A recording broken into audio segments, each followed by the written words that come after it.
Guys, నేను మీ RC. Welcome back to my channel. మన ఛానల్ కొత్తగా చూస్తే సబ్స్క్రైబ్ చేసుకోండి. దాని పక్కన బెల్ ఐకాన్ నొక్కండి. ఓకేనా? డన్. మోంతా తుఫాన్ ఇది రాష్ట్రంలో బహుగా అల్లజడి సృష్టించింది. చాలా మంది రైతుల యొక్క పాలిట శాపంగా మారిందని చెప్పొచ్చు. చాలా మంది రైతుల యొక్క పంటలు నష్టపోవటంతో అలాంటి పంటలు నష్టపోయిన రైతుల యొక్క పరిస్థితులను తెలుసుకోవడానికి స్వయంగా ఉప ముఖ్యమంత్రి పవన్ కళ్యాణ్ గారే ఒక ప్రాంతాన్ని ఎన్నుకొని ఆ ప్రాంతంలోకి వెళ్ళి ఆ ప్రజల్ని కలిసి వారి యొక్క పరిస్థితులను తెలుసుకుంటుంటే కోడూరు అవనిగడ్డ ఆ ప్రాంతంలో పర్యటిస్తున్నప్పుడు ప్రజలు ఎదురు తిరిగారని, ప్రజలు అవమానించారని, ప్రజలు విరుచుకుపడ్డారని చెప్పి ఒక సోషల్ మీడియాలో ఒక వ్యక్తి ఫేక్ ప్రచారాన్ని రైజ్ చేశాడు. అయితే దాని గురించి ఎక్స్ప్లెయిన్ చేయాలనే ఉద్దేశంతోనే నేను ఈ యొక్క కాన్సెప్ట్ని ఎన్నుకున్నాను. అసలు ఆ కోడూరు అవనిగడ్డ ప్రాంతంలో ఏం జరిగింది, పవన్ కళ్యాణ్ గారు ఆ ప్రాంతానికి ఎందుకు వెళ్ళాడు, వెళ్ళిన ఆ ప్రాంత ప్రజల్ని, ఆ రైతుల్ని పరామర్శించాడా, లేకపోతే ఇతను చెప్పినట్టు ఆ ప్రాంత ప్రజలు అతనికి వ్యతిరేకంగా తిరిగారా అనే దాని గురించే ఈ పూర్తి వివరణ ఉంచడం జరుగుతుంది. అయితే రైతుల్ని పంట నష్టపోవటం చూసిన పవన్ కళ్యాణ్ గారు స్వయంగా తానే ఆ పొలంలో దిగి ఆ పొలం యొక్క పరిస్థితులను రైతులను కనుక్కుంటూ, రైతులకు ఆ పరిస్థితుల గురించి తెలుసుకుంటూ, ఆ రైతులకి భరోసాగా రాష్ట్ర ప్రభుత్వం అలాగే కేంద్ర ప్రభుత్వం సహకారాలు మేము అందిస్తామని, ఎలాంటి ఇబ్బందులు ఉండవని, ఎలాంటి సమస్యలు ఉండవని, ఒకవేళ ఉన్నా వాటిని పరిష్కరిస్తామని, త్వరలోనే మీకు కావాల్సిన గిట్టుబాటు ధరలని అలాగే నష్టపరిహారాన్ని కూడా అందిస్తామని తెలియజేయటం జరిగింది. అయితే దాదాపు ఇంచుమించుగా ఆ ప్రాంతంలో ఒక 50,000 మంది నష్టపోయారు. అలా నష్టపోయిన ప్రతి రైతుకి, ప్రతి కౌలు రైతులకు ఆర్థిక సహాయాన్ని అందించి నష్టపరిహారాన్ని చెల్లిస్తామని ఫస్ట్ ఆఫ్ ఆల్ ఆయన చెప్పాడు.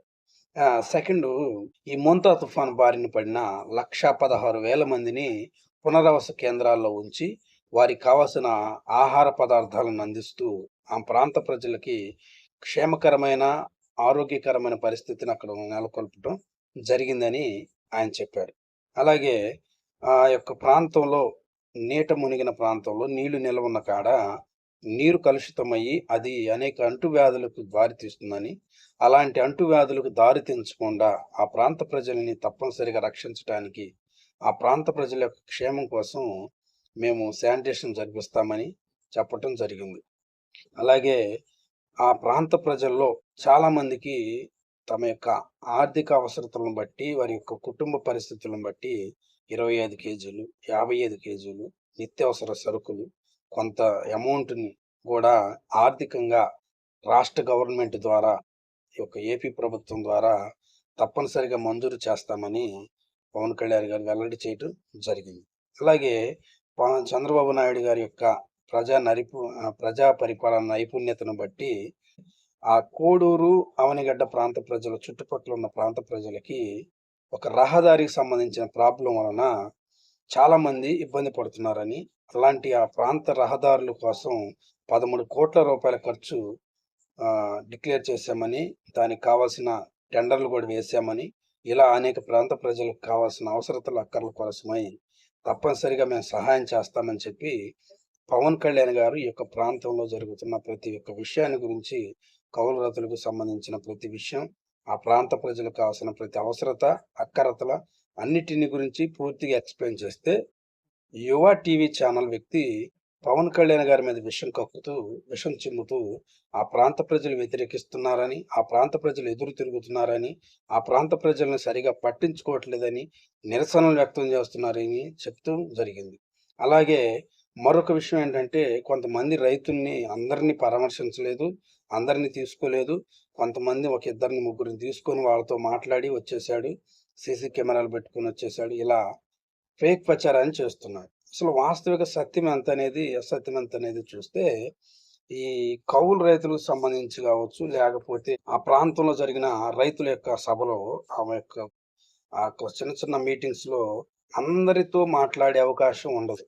కేవలం కొంతమందిని మాత్రమే తీసుకుంటారు.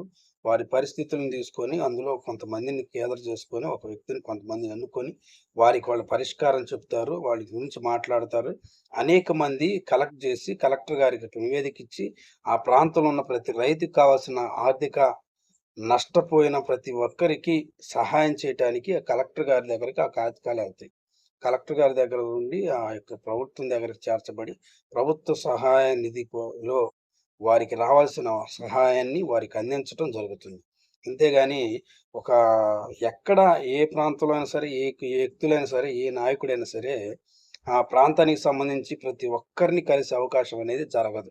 అది జరగటం కుదరదు. ఎందుకంటే ఆ ప్రాంతాల్లో ఉన్న ప్రజలకి మొత్తాన్ని కలవాలంటే అది అయ్యేది కాదు. కాబట్టి కొంతమందిని ఏరుకొని తీసుకోవటం, వారి ద్వారా ఆ విషయాన్ని తెలుసుకోవటం, వారికి కావాల్సిన సహాయాన్ని మేము అందిస్తామని చెప్పడం జరిగిపోతుంది. చాలా మందిలో ఇప్పుడు ఇది ప్రత్యేకించి ఇప్పుడు ఈ ఒక్కసారి జరుగుతుంది కాదు.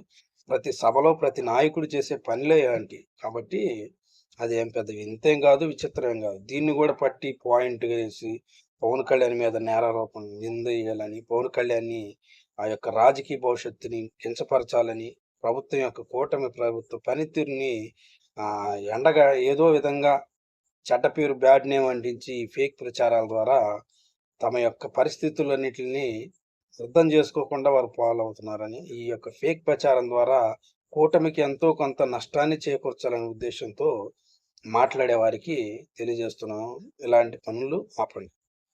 నిజాన్ని నిర్భయంగా మాట్లాడండి. సత్యాన్ని సత్యంగా మాట్లాడాలి. దాని వెనకాల ఎలాంటి పరిస్థితి ఉందని అవగాహన లేకుండా మాట్లాడటం వల్ల ప్రజల్లో ఇది స్ప్రెడ్ అయిపోతుంది. కాబట్టి దాని వలన ప్రజలు వ్యతిరేక భావాన్ని కలుగజేస్తుంటారు. కారణం ఏంటంటే మీరు చెప్పే విష ప్రచారం, మీరు కక్కే విషం ద్వారా అనేక మందికి అది ఎక్కుతుంది. కాబట్టి దాని వలన ప్రజలు మీ యొక్క ట్రాప్‌లో పడేసుకొని, మీ ట్రాప్‌లో ప్రజలను పడేసి మీరు ప్రభుత్వం యొక్క పనితీరుని ఆహ్, చాలా నీచంగా మాట్లాడటం సరైన పద్ధతి కాదు. ఎందుకంటే ప్రభుత్వ పనితీరు బాగాలేకపోతే మాట్లాడినా సరిపోతుంది. కానీ ఒకవైపు నుండి ముఖ్యమంత్రి, ఒకవైపు నుండి మరొక వైపు ఉప ముఖ్యమంత్రి, మరొక వైపు ఐటీ శాఖ మంత్రి అయిన నారా లోకేష్ గారు, ఈ ముగ్గురు పర్యవేక్షణలో ఈ యొక్క ముంతా తుఫాను యొక్క ప్రభావము ప్రజల మీద పడకుండా ఎవరు ఆపలేరు గానీ, దానికి రాకుండా అలాంటి పరిస్థితులు ప్రజల్లో ఇబ్బంది కలిగించకుండా ఉండాలని ఉద్దేశంతోటి ఆ ప్రభుత్వం తీసుకున్న నిర్ణయాల్లో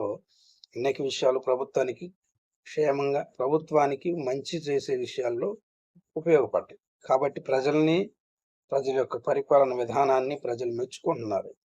కాబట్టి అంతేగాని మీరు చెప్పే ఈ ఫేక్ ప్రచారాల వల్ల ప్రజల్లో ఏమాత్రం అది సమంజసమైన వ్యవహారం కాదు. సరైన నిర్ణయం కాదు.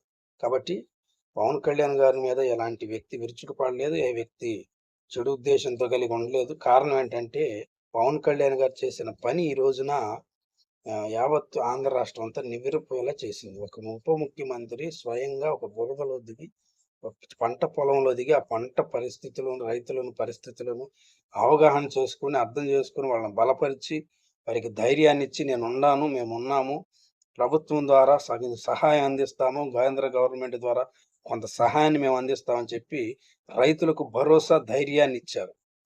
ఆ ధైర్యం, భరోసా వలన రైతులు క్షేమంగా ఉండగలుగుతారు. నష్టపోయిన రైతును గాని వదిలించి పట్టించుకోకుండా గాని ఉండటం వలన అయితే, నష్టపోయిన రైతును పరామర్శించగాని ఉండకుండా ఉంటే, ఆ పరిస్థితి రైతులు బహుగా బాధపడతారు. ఎంత బాధపడతారంటే అంత బాధపడతారు. కొన్నిసార్లు అది ఎటువైపు దారి తీస్తుందో అర్థం గాని పరిస్థితి. కాబట్టి అలాంటి రైతులు దేశానికి వెన్నుముక్కలని గుర్తించిన ప్రభుత్వం. కాబట్టి ఇలాంటి రైతులకి కావాల్సిన ఆర్థికమైన సహాయం తప్పనిసరిగా చేస్తాము, చెయ్యాలి అనే ఉద్దేశంతో ముందుకొచ్చిన పవన్ కళ్యాణ్ గారిని ప్రచారం చేసి, ఎలాంటి లేనిపోని నిందలు మోపటం వల్ల అది సరైన ఆలోచన గాదు, సరైన విధం గాదు. మరొక మంచి వీడియోతో మీ ముందుకొస్తాను.